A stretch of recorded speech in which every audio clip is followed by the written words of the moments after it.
All right, so while we're on the subject of plastic panels under cars, I thought I'd make this additional video about plastic covers. Now, this is a 2013 Mazda, and customer's been coming to me for quite some time. They recently passed the vehicle down to someone in the family, and it does have plastic covers on it, and I wanted to pull them down briefly to show you what it looks like underneath there. I kind of pulled them down and peeked. It's not that bad.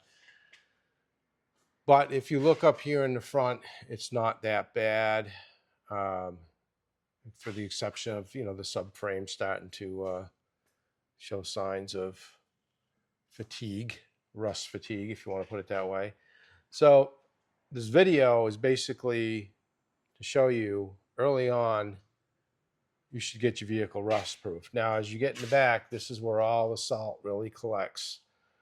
And I've mentioned this time and time again to this customer: get the car undercoated, do something. And they never have. They've owned this vehicle since it was new. And if you don't keep that salt off it, I mean, look at this back here. This is where it all sprays back to, right here.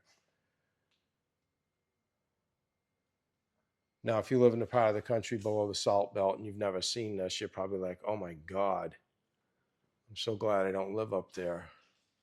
But it is preventable and it takes work. You don't just do one treatment. I know some people, they'll do one treatment and then I won't see them for 3 or 4 years, and they come back and I look at their car and I'm like, geez, I thought you were going to get it undercoated. I did, just like you said, once.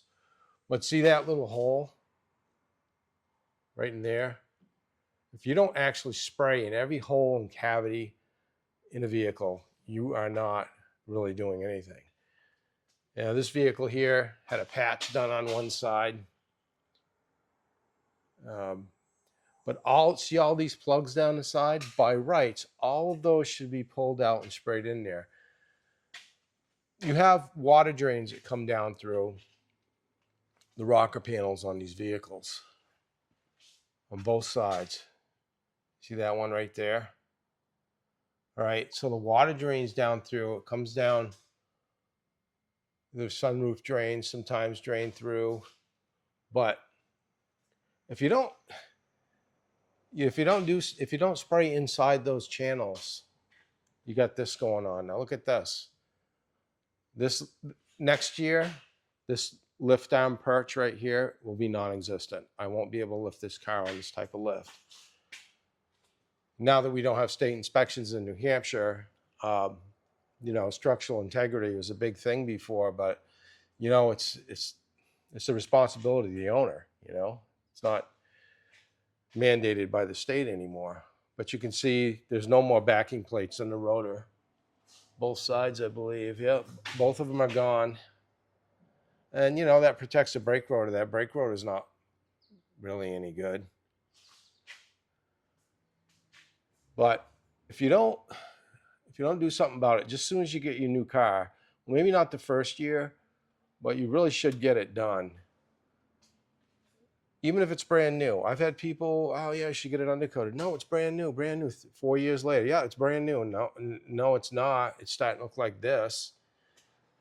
And people don't crawl into their cars and look at it. And I've had people come out into the shop. I'm like, here, come on out for a minute. Take a look at this. Take a look at this. And they're blown away.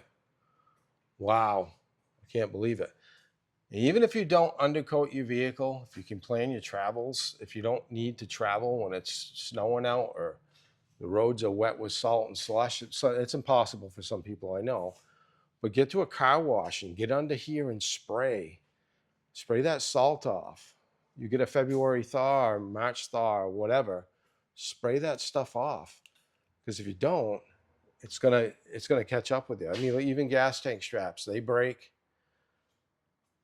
The best thing they got going for them here is these fuel lines. I don't know if they're a fully coated line or composite, but that's the best thing manufacturers could ever done, because that was just basically the final nail in the coffin. People, when I worked at the dealership, they come in, all the lines are rotted out of it. You got one brake line that leaks next to a fuel line that's ready to go, and then next thing you know, you're looking at thousands of dollars just to get the thing back on the road. And it's not even worth it. And if you look at it this way, when you have to put that much money into a vehicle, all right, and if you blue book the value of the vehicle and it outweighs the value of the vehicle, the repair work needed, you know, it's kind of totaled, you know. I think it's like 50% of the value of the vehicle. But you look at that bumper support, that's not as bad as the one I showed you in the Civic video, but it's getting there. But anyway, if you live anywhere where they use salt on the roads and you buy a new car, you know, maybe you lease it, you really don't care. You only have it for a couple, 3 years. But have something sprayed under it, start right off at the get-go.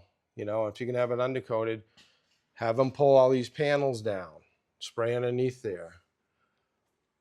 But I'm curious as to what it looks like underneath here, but I'm not going to get involved with that right now.